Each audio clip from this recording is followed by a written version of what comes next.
Justice takes the stage. The courtroom was packed to capacity, the tension thick enough to cut with a knife. Journalists, community leaders, and everyday citizens from all walks of life filled the benches, their faces etched with a mixture of anger and anticipation. It was clear that this was more than a trial, it was a reckoning.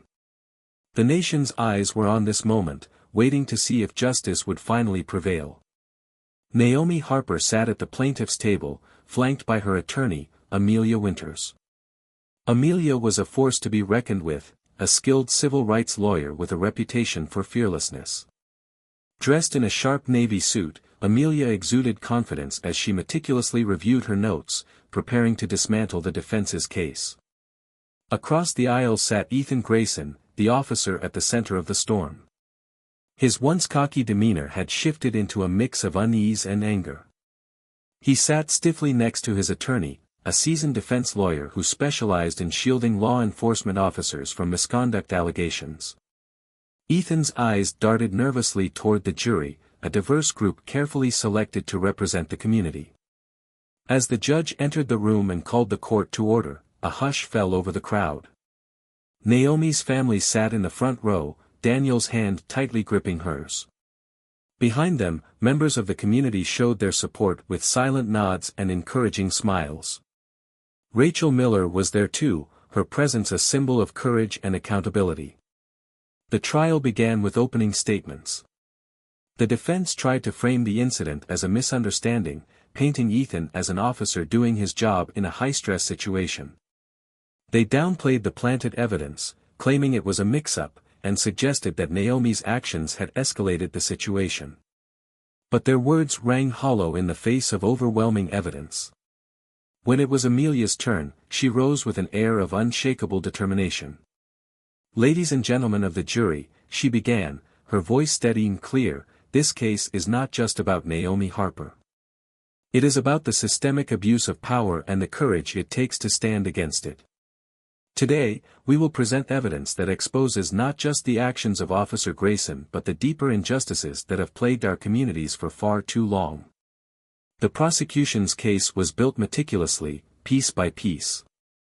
They called on Rachel Miller as their star witness.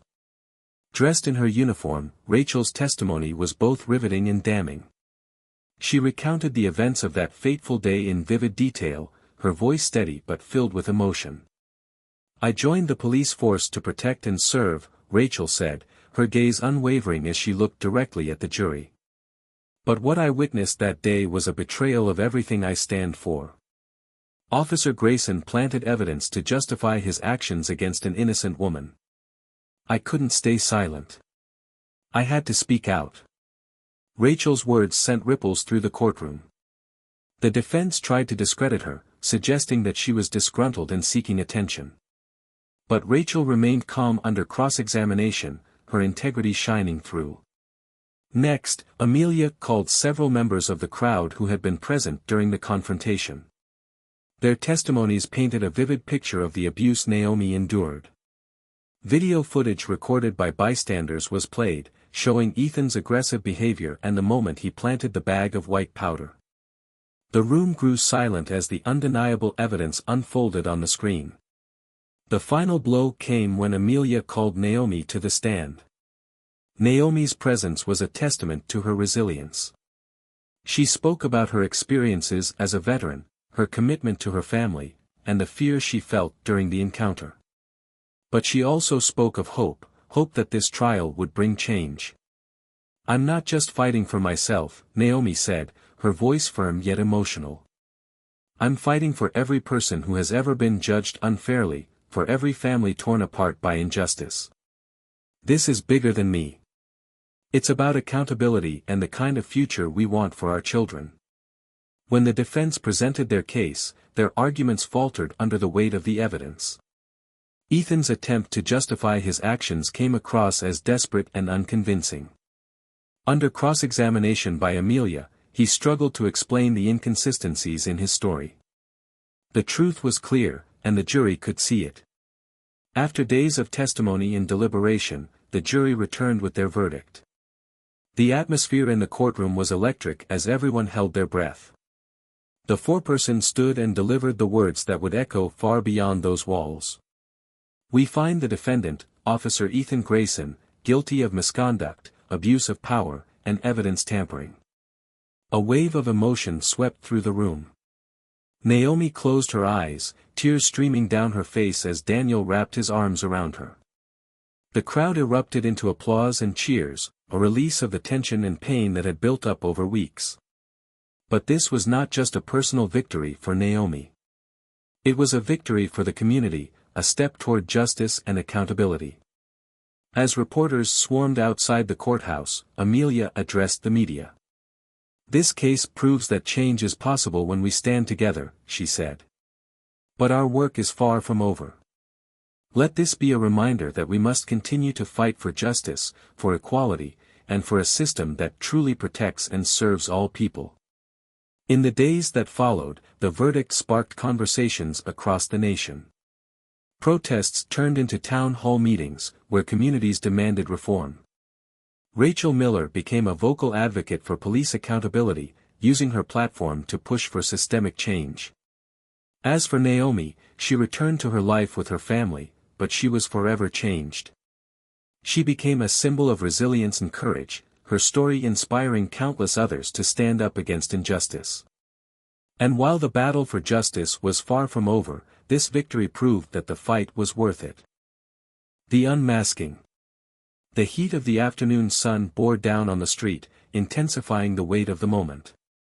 The crowd had grown larger, their murmurs evolving into a low hum of discontent. Phones recorded every word, every movement. Some live-streamed to social media, while others whispered amongst themselves about the audacity and injustice they were witnessing. Naomi Harper stood tall despite the oppressive tension, her veteran composure shining through. Her eyes locked on Officer Ethan Grayson, daring him to continue. Every second felt like a lifetime. Next to her, Daniel tightened his fists, a steady resolve emanating from him as he positioned himself protectively between his family and the increasingly aggressive officer. Rachel Miller stood just steps away, her mind racing. She was on the precipice of a choice that could change everything. Her partner, once a colleague she had trusted, had spiraled into prejudice and corruption. Ethan's actions weren't just unethical, they were a stain on the badge they both wore. Rachel's heart thudded loudly in her chest as she watched him glare at Naomi. Finally, Ethan's voice cut through the murmurs. "Enough of this. Miss Harper, step to the side. I'm searching this vehicle." His words carried a false sense of authority, a tone meant to intimidate. "Without a warrant?" Naomi shot back, her voice steady but with a razor-sharp edge. "You have no legal right to search my car, and you know it." Ethan smirked. "You can argue all you want. When I'm done, we'll see if there's anything you're hiding." He stepped forward, reaching for the car door handle. "Stop." Rachel's voice rang out like a crack of thunder. All eyes turned to her, including Ethan's, who froze mid-motion. She stepped forward, positioning herself between Ethan and the vehicle. "What the hell are you doing, Miller?" Ethan growled, his face darkening. "What are you doing, Ethan?" Rachel fired back, her voice trembling slightly but growing steadier with each word. "You're planting evidence, harassing an innocent family, and you think no one will notice?" Ethan's jaw tightened. "You're out of line. Get back to the perimeter." "No, you're out of line," Rachel said, her voice rising. She turned to the crowd, pointing toward the phones recording everything. "They see it. Everyone here sees it. You're abusing your authority. It's over, Ethan." The murmurs in the crowd grew louder, some cheering Rachel's defiance, others shouting words of encouragement.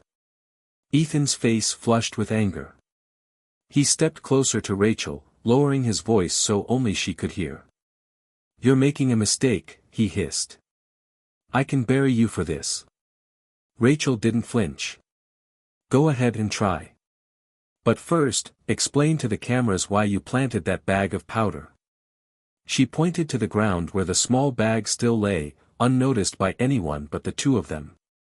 Ethan's face faltered for the first time, a flicker of panic crossing his eyes. He straightened, trying to regain control. "What powder?" he said loudly, his voice a poor attempt at feigned innocence. But Rachel was ready. She reached for her body camera, tapping it twice. "This has been recording the whole time," she said, loud enough for the crowd to hear. "I've got everything, Ethan. The threats, the intimidation, and the moment you dropped that bag." The crowd erupted, some cheering, others shouting in anger. Ethan's composure shattered. He turned to the crowd, his hand twitching toward his radio, but Rachel stepped closer, blocking him. "You're done," she said, her voice firm. "I'm reporting this. You've crossed too many lines, and I won't be part of it anymore." Naomi watched the confrontation with a mix of relief and disbelief. She glanced at Daniel, who gave her a small nod of encouragement. She stepped forward, addressing the crowd. "This is why we must hold people accountable," Naomi said, her voice carrying over the commotion. "Not just for ourselves, but for every person who's been silenced, who's been targeted without cause. This ends here." More cheers erupted, and the energy in the air shifted. It was no longer about fear, it was about justice. Ethan, now visibly shaken, looked around at the crowd and the cameras. His bravado crumbled under the weight of the evidence against him. "This isn't over," he spat, but his voice lacked the venom it once held. "Yes, it is," Rachel replied coldly. She reached for her radio. "Dispatch, this is Officer Miller. I need a supervisor at my location immediately." The crowd erupted in applause, their voices drowning out Ethan's protests. Naomi turned to Rachel, her eyes filled with gratitude. "Thank you," Naomi said softly. Rachel gave a small nod, her expression resolute. "It's the least I could do." As the situation de-escalated, the energy of the crowd shifted.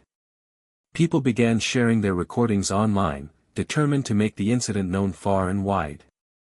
Naomi and her family were finally allowed to leave, their dignity intact, while Ethan was left standing in the center of the street, his career hanging by a thread.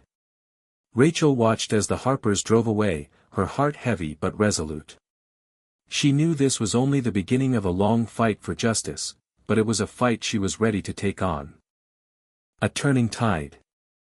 As the confrontation between Officer Ethan Grayson, Lieutenant Naomi Harper, and the swelling crowd reached a boiling point, the atmosphere crackled with tension. Every word, every action, felt like it could set off a chain reaction that no one could stop. Rachel Miller, standing on the edge of her own moral crossroads, felt the weight of her badge grow heavier by the second. Naomi's steely resolve had not wavered, even under the mounting pressure from Ethan's threats. She had faced countless moments of danger and intimidation during her years as a decorated lieutenant in the military. This was different but no less important. It was about defending her dignity, her family, and the principles she had sworn to uphold. The crowd's murmurs grew louder, their phones held high, capturing the events for posterity, or perhaps justice. Ethan's thin veneer of control was slipping. The crowd's presence unsettled him, and Naomi's composed defiance was a stark contrast to the authority he wielded through fear and intimidation. For him, this wasn't just about a routine stop, it was about asserting his dominance. Yet the harder he pushed, the more resistance he faced, both from Naomi and the growing number of witnesses. The veteran speaks. Naomi took a deep breath, her voice cutting through the chaos like a blade. "Officer Grayson, I have been patient, respectful, and compliant.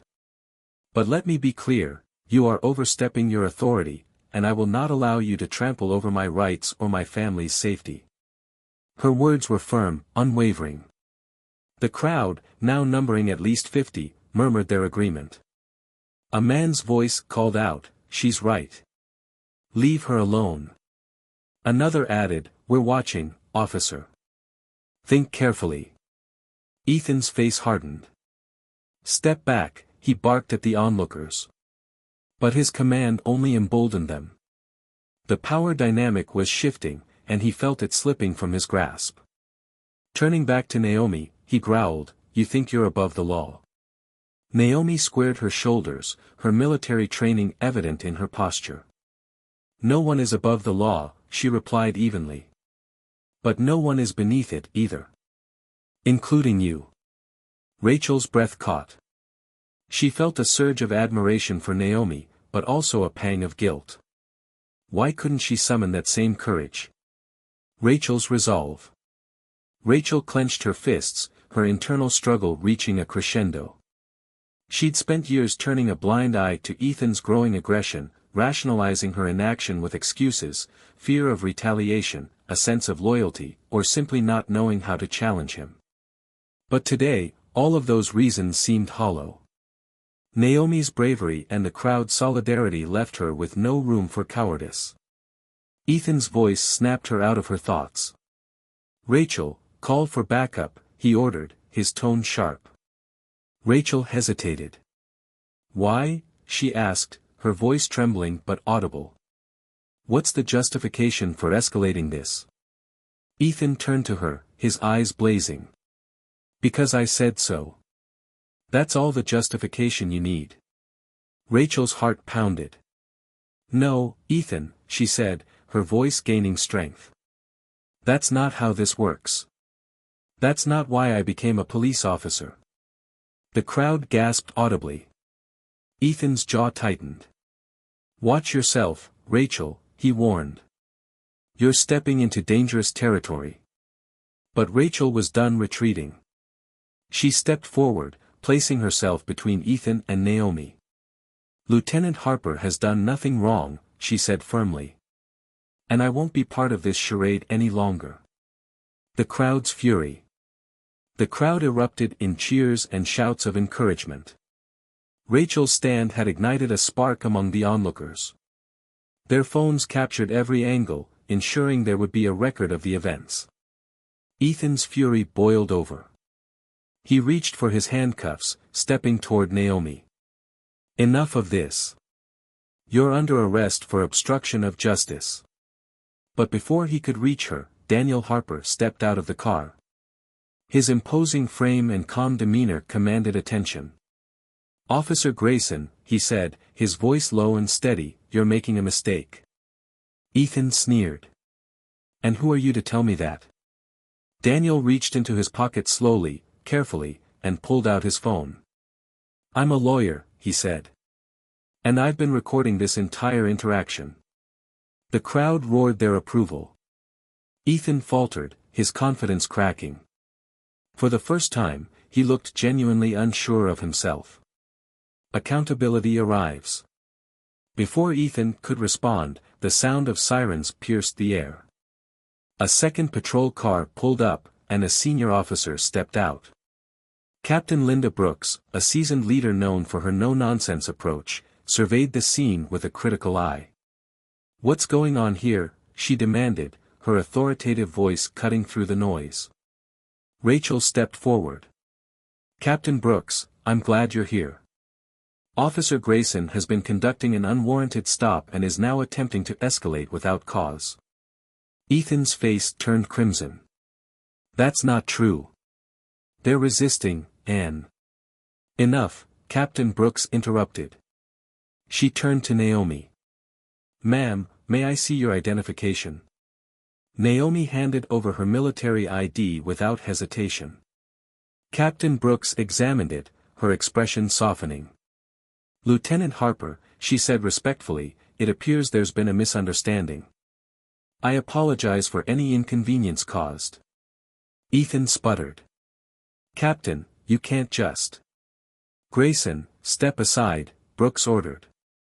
Her tone left no room for argument. "We'll be discussing this back at the station." A moment of reflection. As Ethan reluctantly backed away, the tension began to ease. The crowd cheered, their faith in accountability momentarily restored. Naomi turned to Rachel, a small smile breaking through her otherwise stoic demeanor. "Thank you," she said simply.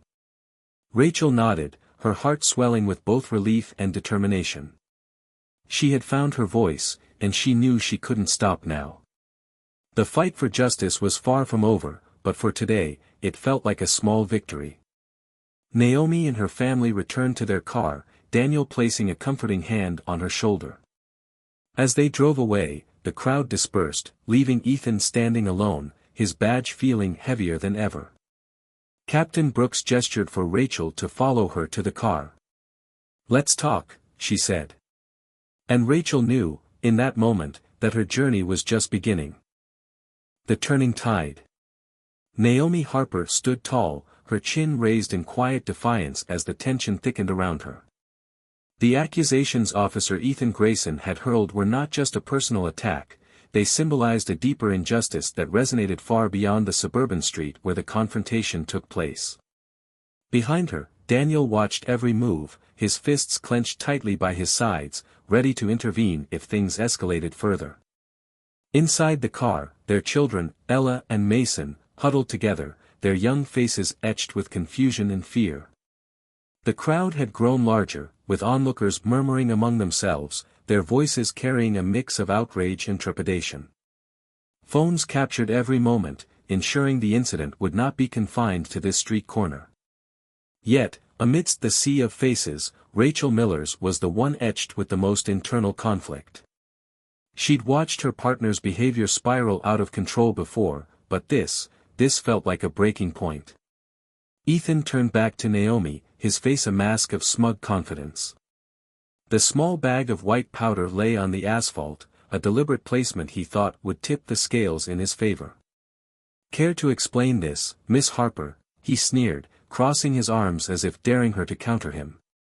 Naomi's voice was steady but laced with simmering anger. "I've told you already, Officer Grayson. That's not mine. You know it, I know it, and so does everyone here." Her gaze swept over the gathered crowd, her words resonating with a power that made Ethan's smirk falter momentarily. Rachel's hands fidgeted at her sides, her conscience screaming at her to intervene. She'd seen the subtle drop of Ethan's hand earlier and the unnatural way the bag had appeared on the ground.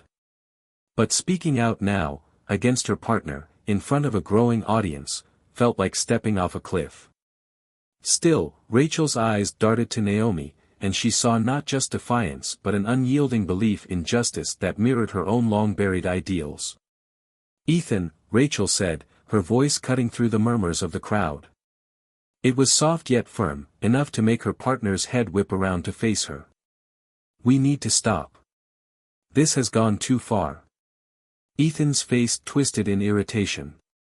"What are you talking about?" he hissed, stepping closer to her so that his words wouldn't carry to the crowd.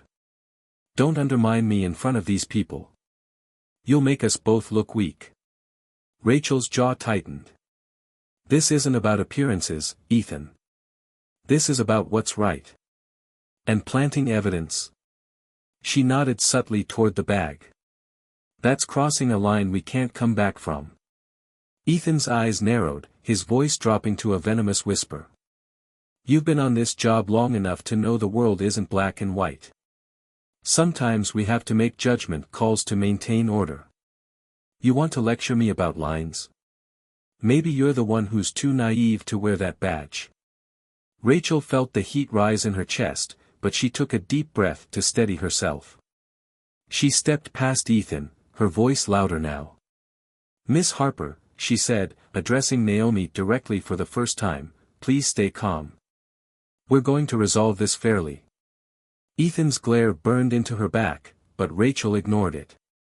Naomi, sensing an ally, gave a small nod of acknowledgement.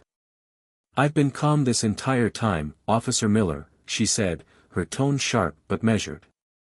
"What I want is for this harassment to end." The crowd murmured in agreement, with several voices shouting variations of, "Let her go," and, "This is wrong."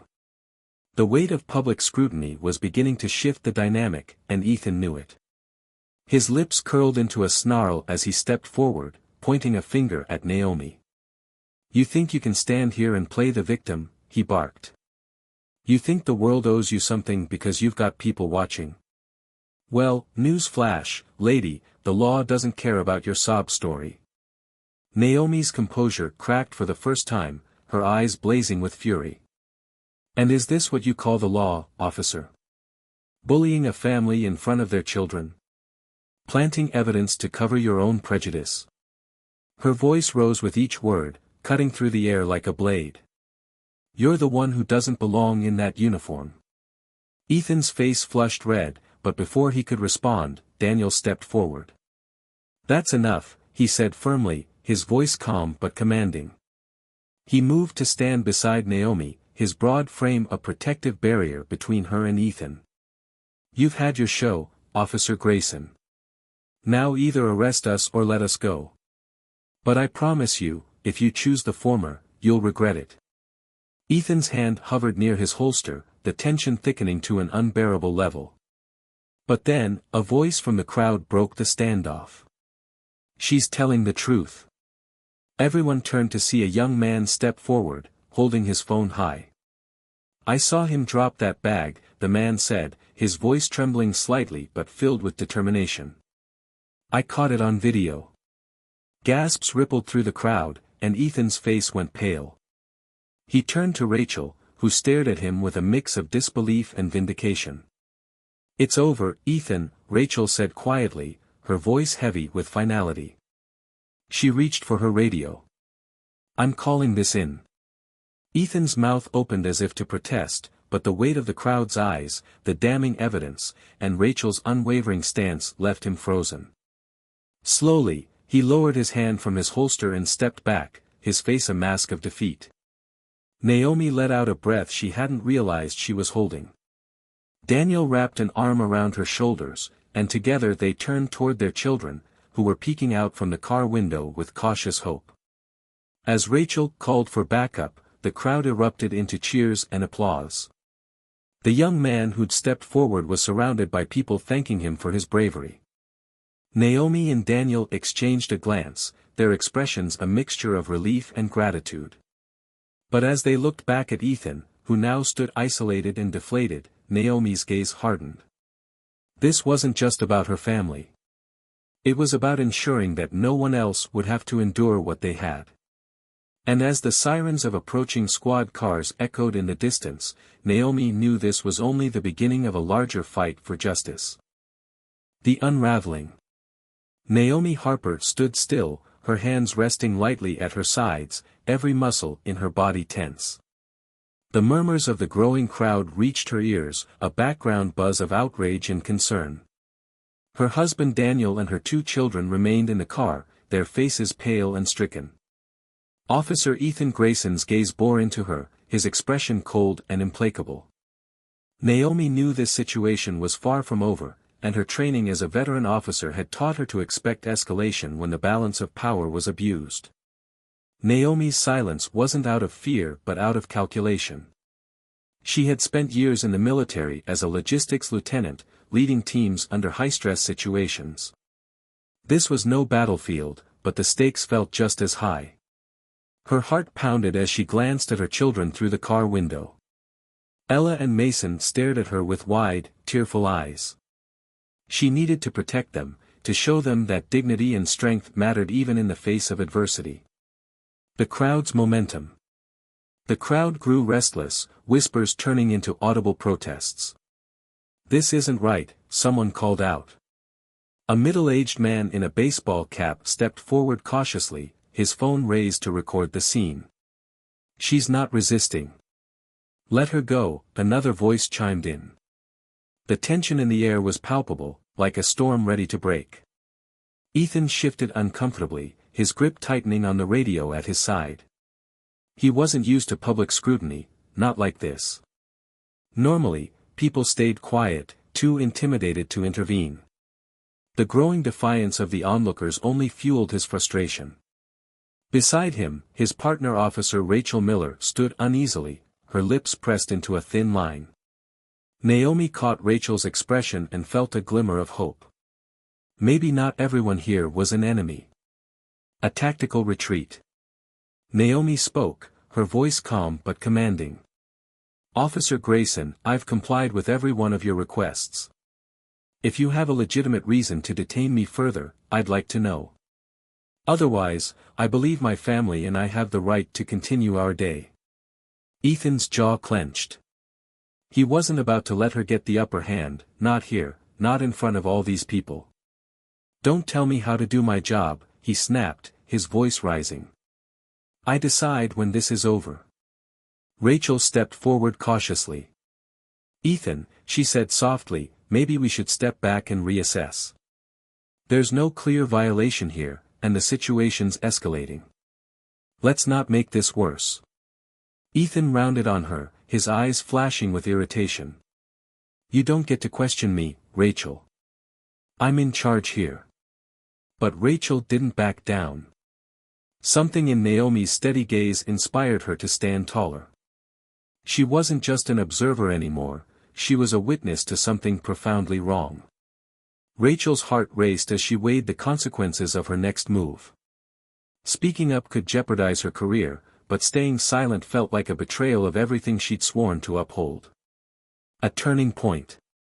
Before Rachel could respond, Ethan's radio crackled.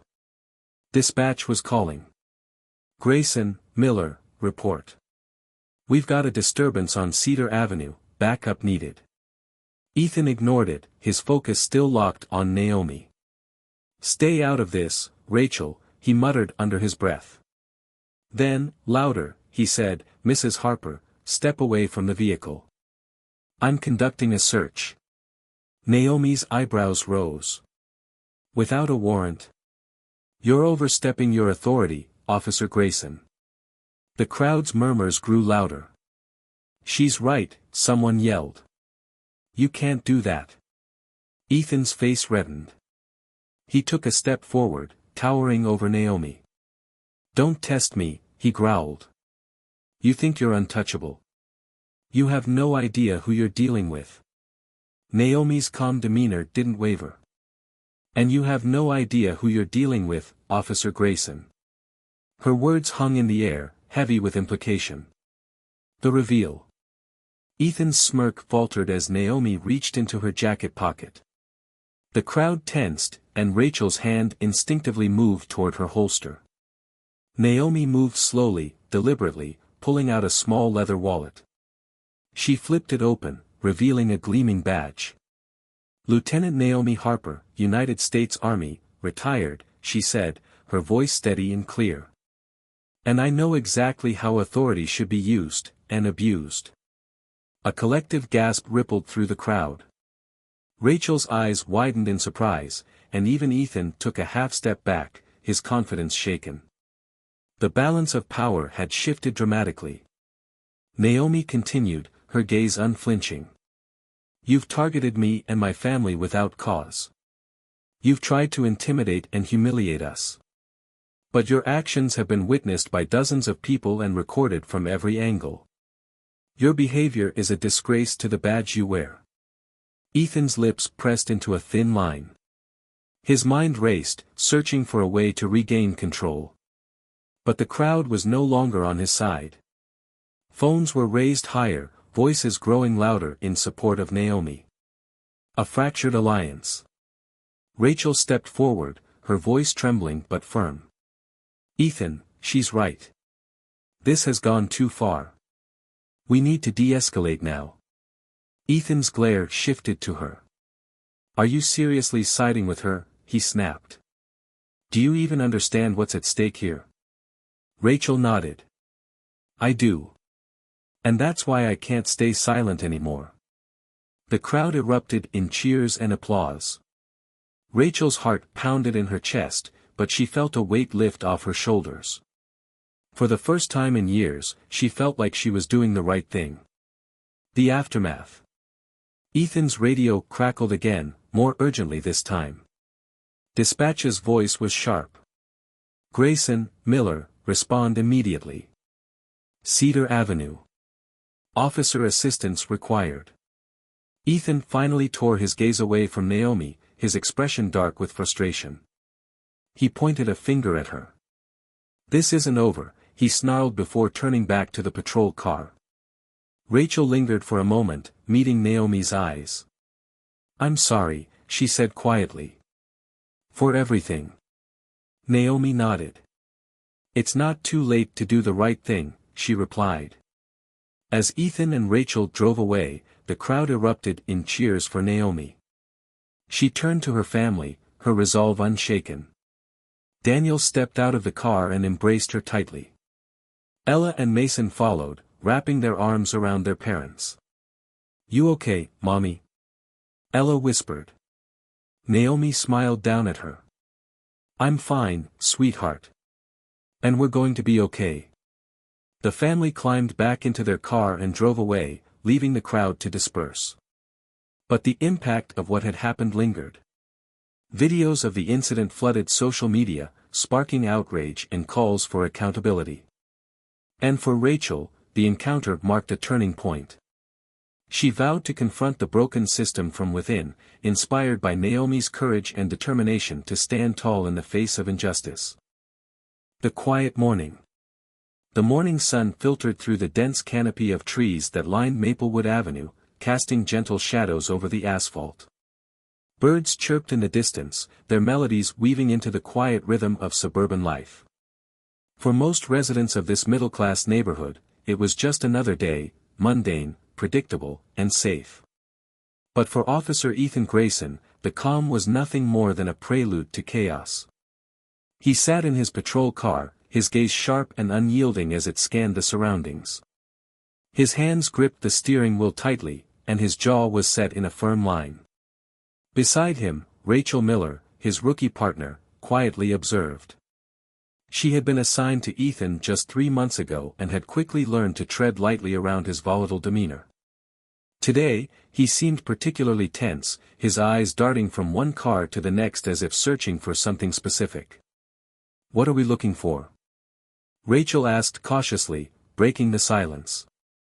"Nothing yet," Ethan muttered, his voice low but clipped. "But you've got to keep your eyes open. Trouble doesn't announce itself." Rachel frowned but said nothing. Ethan's words were a familiar refrain, often laced with a cynicism that made her uncomfortable. She had joined the force to protect and serve, to make a difference, but days like these made her question the integrity of her role. A sleek black sedan passed by, its polished exterior gleaming under the sunlight. Ethan's eyes immediately locked onto it. "That's out of place," he said under his breath. Rachel followed his gaze. The car was undoubtedly expensive, a stark contrast to the modest vehicles typically seen in the area. Through the tinted windows, she caught a glimpse of the driver, a black woman, elegantly dressed, her hair neatly styled. Beside her sat a man, presumably her husband, and in the back seat, 2 children pressed their faces against the windows, their expressions curious but calm. "It's just a family, Ethan," Rachel said. "Probably heading somewhere for the weekend." Ethan didn't respond. Instead, he flicked on the patrol car's lights and pulled out onto the road, signaling for the sedan to stop. Rachel's unease grew as the black sedan slowed to a halt by the curb. Ethan parked behind it and stepped out of the patrol car, his demeanor radiating authority. Rachel hesitated before following, her hand resting lightly on her utility belt. The driver, Naomi Harper, lowered her window as Ethan approached. Her posture was composed, her expression polite but wary. "Good morning, officer." "Is there a problem?" she asked, her voice steady. Ethan's eyes scanned her face before flicking to the vehicle's interior. "License and registration," he said curtly, ignoring her question. Naomi complied, reaching into her glove compartment with deliberate slowness. She handed over the documents, her movements careful and measured. Beside her, her husband, Daniel, sat stiffly, his hands resting on his knees. Their children, Ella and Mason, whispered softly in the back seat, their young faces marked by a mixture of curiosity and unease. Ethan glanced at the documents but barely registered their contents. "What brings you to this neighborhood?" he asked, his tone carrying an edge. Naomi's brow furrowed slightly.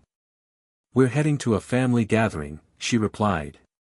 "Is there a reason you stopped us, officer?"